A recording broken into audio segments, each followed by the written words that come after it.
अस्सलाम वालेकुम व्यूवर्स। हमने स्टार्ट किया हुआ था वेस्टिबुलर डिसऑर्डर्स को। प्रीवियस वीडियोस के अंदर हमने वेस्टिबुलर एनाटॉमी को, फिजियोलॉजी को एंड एग्जामिनेशन को डिस्कस कर लिया था। आज हम डिस्कस करेंगे कि कौन से ऐसे इंपॉर्टेंट टेस्ट हैं जिनको हम परफॉर्म करके वेस्टिबुलर पैथोलॉजीज को आइडेंटिफाई कर सकते हैं। तो वन बाय वन हम इन टेस्ट को डिस्कस करेंगे।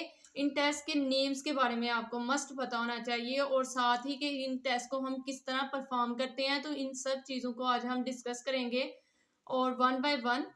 तो जो बेसिकली सबसे पहला टेस्ट आ जाता है जिसकी वजह से हम आइडेंटिफाई कर सकते हैं वो आ जाता है विजुअल एनालॉग स्केल। अब विजुअल एनालॉग स्केल को परफॉर्म करने का क्या पर्पज़ है कि इसकी वजह से हमें पता चल जाता है इंटेंसिटी ऑफ सिम्टम्स के बारे में। अब कौन कौन सी वेस्टिबुलर पैथोलॉजीज के अंदर सिम्टम्स आती हैं जैसे कि vertigo, light headedness, disequilibrium and oscillopsia वगैरह। इन सभी सिम्टम्स को हमने प्रीवियस वीडियोस के अंदर डिटेल में डिस्कस किया था। अगर इन सिम्टम्स की हमें सिवियरिटी के बारे में पता मालूम करना है तो इन सिवियरिटी ऑफ सिम्टम्स के बारे में पता करने के लिए हम एक स्केल सेट कर लेते हैं। ठीक है, इसके अंदर हम डिफरेंट क्वेश्चंस पूछते हैं पेशेंट से और उसके अकॉर्डिंगली हम स्कोरिंग कर लेते हैं। एक स्केल हम सेट किया होता है, यानी कि 1 से लेके हमने सेट किया हुआ है 5 तक। अब जिस कदर वो सिवियरिटी होगी सिम्टम्स की, हम 0 को हम ग्रेडिंग दे देंगे कि ये माइल्ड है, और उसके साथ साथ जैसे जैसे वो इंक्रीज होगा स्केल यानी कि 1 2 3, तो हम कहेंगे कि इसकी सिवियरिटी ऑफ सिम्टम्स इंक्रीज हो गई हैं। अब हमने एक स्केल को सेट जो किया हुआ है तो उसके अकॉर्डिंगली फिर हम स्कोरिंग कर लेते हैं कि आइदर ये माइल्ड है या फिर मॉडरेट है या फिर सिवियर है। तो इसके अंदर विजुअल एनालॉग स्केल के अंदर हम इस तरह परफॉर्म करते हैं टेस्ट को।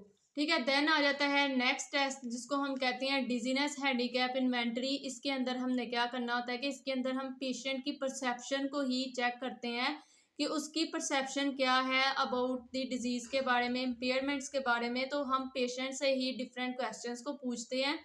इसके अंदर हम मोस्टली 25 क्वेश्चंस जो हैं वो पेशेंट से पूछते हैं और उसके अलावा जिसके अंदर 3 डोमेन्स आ जाती हैं। एक जो इमोशनल डोमेन आ जाती है, फंक्शनल डोमेन आ जाती है, इसके अंदर फिजिकल डोमेन आ जाती है। तो इन तीनों डोमेन्स के रिलेटेड हम पेशेंट से क्वेश्चंस पूछते हैं और पेशेंट की परसेप्शन अबाउट द डिजीज़ को हम चेक करते हैं इस टेस्ट के अंदर, जिसको हम क्या कहते हैं डिजीनेस हैंडीकैप इन्वेंटरी।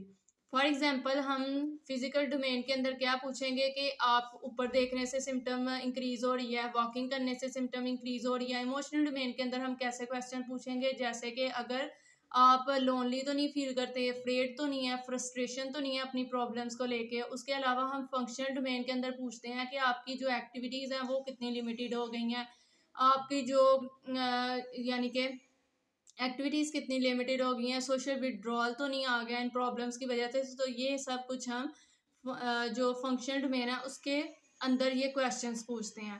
ठीक है, तो इस टेस्ट के अंदर हम इस तरह हम परफॉर्म करते हैं डिजीनेस हैंडीकैप इन्वेंटरी को। देन आ जाता है थर्ड टेस्ट जिसके अंदर आ जाता है फंक्शनल डिसेबिलिटी स्केल। ठीक है, फंक्शनल डिसेबिलिटी स्केल भी हम इसके अंदर इस टेस्ट के अंदर हम क्या करते हैं कि एक स्केल को सेट कर लेते हैं और उसके अकॉर्डिंगली जो भी सिम्टम्स आ रही होती हैं उनको हम ग्रेडिंग दे लेते हैं कि आइदर ये माइल्ड, मॉडरेट और सवियर है कि नहीं। देन आ जाता है नेक्स्ट टेस्ट जिसको हम कहते हैं मोशन सेंसिटिविटी क्वोशिएंट। इसके नाम से ही जाहिर है कि जो मोशन सेंसिटिविटी क्वोशिएंट है इसके अंदर हम पेशेंट की जो पोजीशंस है ना उनको चेंज करते हैं। पेशेंट की पोजीशंस को चेंज करते हैं और देन हम चेक करते हैं कि पेशेंट की पोजीशंस चेंज करने की वजह से उसकी जो सिम्टम्स हैं वो तो नहीं इंक्रीज हो रही, उनके अंदर क्या चेंजेस आ रहे हैं। तो ये हम इस टेस्ट के अंदर करते हैं मोशन सेंसिटिविटी क्वोशिएंट के अंदर। ठीक है, उसके बाद हम क्या करते हैं कि इसके अंदर हम फिर स्केल को सेट कर लेते हैं और उस स्केल के अकॉर्डिंगली जैसे जैसे सिम्टम्स आएंगी पोजीशन चेंज के साथ साथ तो हम उसको ग्रेडिंग दे देंगे, आइदर ये माइल्ड है, मॉडरेट है या फिर ये सवियर है। देन आ जाता है नेक्स्ट टेस्ट जिसके अंदर हम क्या करते हैं एग्जामिनेशन ऑफ आई मूवमेंट्स। अब एग्जामिनेशन ऑफ आई मूवमेंट्स के लिए हम बेसिकली 5 टेस्ट करवाते हैं। ठीक है, इसके अंदर जो मोस्ट इंपॉर्टेंट टेस्ट है वो आ जाता है डिक्स हेल्पाइक टेस्ट। ठीक है, इसको हम 2 पोजीशंस के अंदर करवाते हैं, सुपाइन और साइड लाइन के अंदर। तो ये आगे चल के मैं डिटेल में डिस्कस करूंगी। ठीक है, अब सबसे पहला जो हम एग्जामिनेशन ऑफ आई मूवमेंट्स को चेक करने के लिए टेस्ट करवाते हैं वो आ जाता है ऑब्जर्वेशन फॉर निस्टैग्मस। निस्टैग्मस अब हम किसे कहते हैं, हम इनवॉलंटरी जो टू एंड फ्रो मोशन होती है आइज की। ठीक है, टू एंड फ्रो मोशन जो आइज की होती है इनवॉलंटरी, उसको हम क्या कहते हैं, उसको हम निस्टैगमस कहते हैं। अब निस्टैगमस को चेक करने के लिए हम क्या करते हैं कि इस पेशेंट के अंदर निस्टैगमस है, तो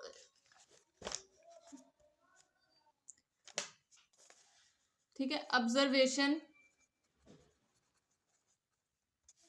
फॉर निस्टैगमस।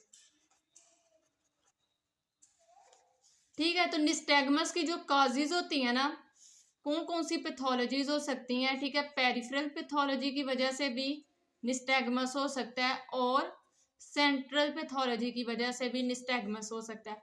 अब हमें किस तरह पता चलेगा कि आइदर सेंट्रल लीजन की वजह से निस्टैगमस हो रहा है या फिर पेरिफेरल लीजन की वजह से सिम्टम आ रहा है निस्टैगमस का।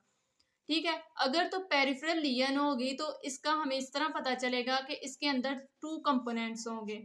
ठीक है, 2 कंपोनेंट्स कौन कौन से होंगे, आइदर स्लो कंपोनेंट होगा या फिर फास्ट कंपोनेंट होगा। ठीक है, स्लो कंपोनेंट जो होता है ना, ये यूनिलेटरल लीजन की वजह से होता है स्लो कंपोनेंट। ठीक है, यानी कि एक साइड का जो वेस्टिबुलर सिस्टम है ना, उसके अंदर कोई भी लीजन है तो उसकी वजह से स्लो कंपोनेंट आएगा। अब फास्ट कंपोनेंट होगा अगर तो ब्रेन स्टेम के लेवल के ऊपर कोई लीजन आ गई है तो उसकी वजह से जो निस्टैगमस होगा उसको हम क्या कहते हैं, फास्ट कंपोनेंट और पेरिफेरल लीजन हुई है। ठीक है, तो फास्ट कंपोनेंट का अब हमें किस तरह पता चलेगा, अगर तो फास्ट कंपोनेंट होगा तो इसका मतलब है, फॉर एग्जाम्पल अगर लेफ्ट बीटिंग निस्टैगमस है, यानी कि लेफ्ट साइड को है लेफ्ट बीटिंग निस्टैगमस। ठीक है, तो इसके अंदर क्या होगा कि जो आईज है ना वो स्लोली स्लोली रोटेट करेंगी राइट साइड को।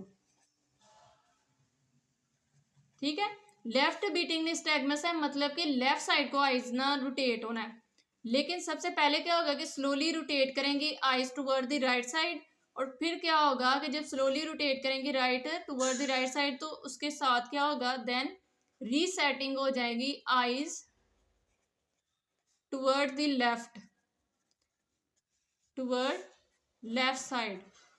तो ये बेसिकली एक सिम्टम होता है जिसकी वजह से हमें पता चल जाता है कि ये फास्ट कंपोनेंट है, और फास्ट कंपोनेंट जब आइडेंटिफाई हो जाएगा तो हमें पता चल जाएगा कि पेरिफेरल लीजन है वेस्टिबुलर सिस्टम के अंदर जिसकी वजह से ये सिम्टम आ रहा है। ठीक है, देन आ जाता है कि जो मोस्ट इम्पॉर्टेंट जो लीजन्स होती हैं ना वेस्टिबुलर सिस्टम के अंदर और जो निस्टैगमस सिम्टम आ रही होती है वो मोस्ट कॉमनली होती हैं यूनिलेटरल। ठीक है, यूनिलेटरल लीजन्स होती हैं, यानी कि एक साइड का जब वेस्टिबुलर सिस्टम के अंदर कोई भी डिफेक्ट होगा, हाइपोफंक्शन होगा, तो यूनिलेटरल लीजन जो होती है ना ये इसकी मोस्ट कॉमन काजेज है। ठीक है, जो मोस्ट कॉमन काज है वेस्टिबुलर सिस्टम्स की पैथोलॉजीज के अंदर और जिसके अंदर सिम्टम आ रहा है निस्टैगमस का, वो यूनिलेटरल लीजन्स होती हैं हमेशा। ठीक है, यूनिलेटरल लीजन्स होती हैं और मोस्ट कॉमनली जो पोजीशन होती है ना वो रेस्ट पोजीशन के अंदर निस्टैगमस आता है। ठीक है, मोस्ट कॉमनली जो पोजीशन होती है वो रेस्ट होता है। ठीक है, कोई भी मूवमेंट नहीं होती और रेस्ट के अंदर होता है पेशेंट, तो उसको क्या हो रहा होता है, निस्टैगमस की सिम्टम आ रही होती है। ठीक है, देन हम डिस्कस कर लेते हैं अनदर इम्पोर्टेंट टेस्ट को। ठीक है, हेड इम्पल्स टेस्ट को।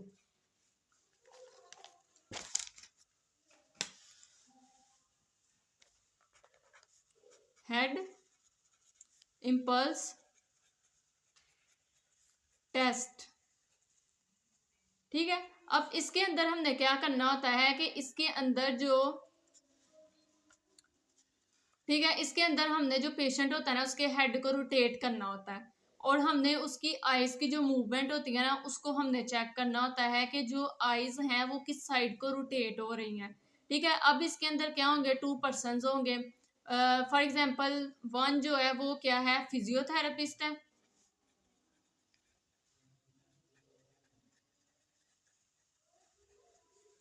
और अनदर क्या है, पेशेंट है।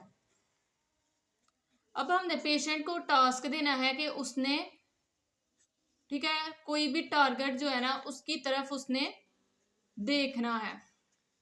ठीक है, फोकस के साथ सिर्फ और सिर्फ उसने उस ही टारगेट को देखना है और उसकी आईज जो है ना वो सिर्फ और सिर्फ उसी टारगेट की तरफ हों।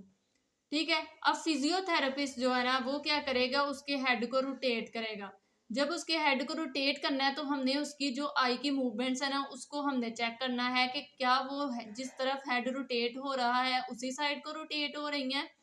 ठीक है, या फिर वो क्या हो रही हैं, ऑपोजिट साइड को रोटेट हो रही हैं। ठीक है, अगर तो नॉर्मल फंक्शनिंग होगी वेस्टिबुलर सिस्टम की। ठीक है, वेस्टिबुलर सिस्टम, तो क्या होगा कि जब फिजियोथेरेपिस्ट पेशेंट के हेड को रोटेट करेगा तो आईज जो है ना वो ऑपोजिट साइड को रोटेट होंगी। ठीक है, आईज जो है वो ऑपोजिट साइड को रोटेट होंगी। ठीक है, लेकिन अगर कोई पैथोलॉजी है, आइदर वो पेरिफेरल है या फिर सेंट्रल पैथोलॉजी है, तो उसकी वजह से क्या होगा, आईज जो होगी ना वो ऑन सेम साइड होंगी, same side of head rotation. ठीक है, ये बेसिकली हम कर रहे होते हैं हेड इम्पल्स टेस्ट के अंदर। ठीक है, उसके अलावा एक तो ये हम इसकी वजह से हम आइडेंटिफाई कर लेंगे कि आइदर पैथोलॉजी है कि नहीं। अगर आईज सेम साइड को रोटेट होंगी, फॉर एग्जांपल अगर हमने हेड जो है वो रोटेट किया है राइट साइड को, तो आईज अगर राइट साइड को ही टुवर्ड द सेम साइड ही head rotation for example right side को ही होंगी, तो इसका मतलब है कि कोई ना कोई पैथोलॉजी है। ठीक है, क्योंकि मैंने वीओआर के अंदर आपको बताया था कि वीओआर गेन क्या होता है और लॉस क्या होता है, उसके अंदर मैंने आपको क्लियरली बताया था कि अगर पैथोलॉजी नहीं होती तो आईज जो होती है ना वो opposite side of head rotation move करती हैं। लेकिन अगर कोई पैथोलॉजी चल रही है तो आईज जो होती है ना वो toward the same side he of head rotation होगी। तो इसलिए एक तो ये होता है हेड इम्पल्स टेस्ट के अंदर, जिसकी वजह से हम आइडेंटिफाई कर लेते हैं कि पैथोलॉजी है कि नहीं। और अनदर आ जाता है, एक इम्पॉर्टेंट फिनोमेना होता है हेड इम्पल्स टेस्ट के अंदर, उसको हम कहते हैं करेक्टिव स्कार्ड। अब करेक्टिव स्कार्ड के अंदर क्या होता है कि पेशेंट का जब हम हेड रोटेट करेंगे, ठीक है, फॉर एग्जांपल हेड जो है ना वो रोटेट किया है राइट साइड को, तो जो आईज है ना वो भी रोटेट करेंगी राइट साइड को।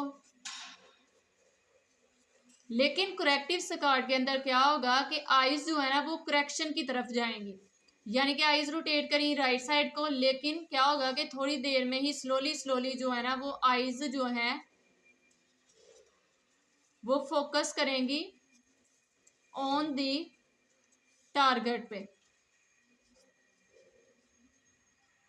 ठीक है, यानी कि हेड रोटेट किया राइट साइड को तो आईज भी रोटेट हो जाएंगी राइट साइड को, लेकिन थोड़ी देर के अंदर क्या होगा कि स्लोली जो है ना वो आईज जो है वो रोटेट करेंगी ऑन दी टारगेट। ठीक है, टारगेट को फोकस कर लेंगी, टारगेट की तरफ देखने लग पड़ेंगी। लेकिन पहले क्या हुआ है कि आईज जो है ना वो राइट साइड को ही रोटेट हुई हैं। तो ये भी एक फिनोमेना होता है हेड इम्पल्स टेस्ट के अंदर, और इसकी बेसिकली काज जो होती है ना वो होता है यूनिलेटरल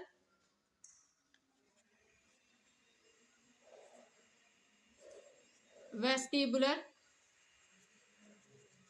हाइपोफंक्शन।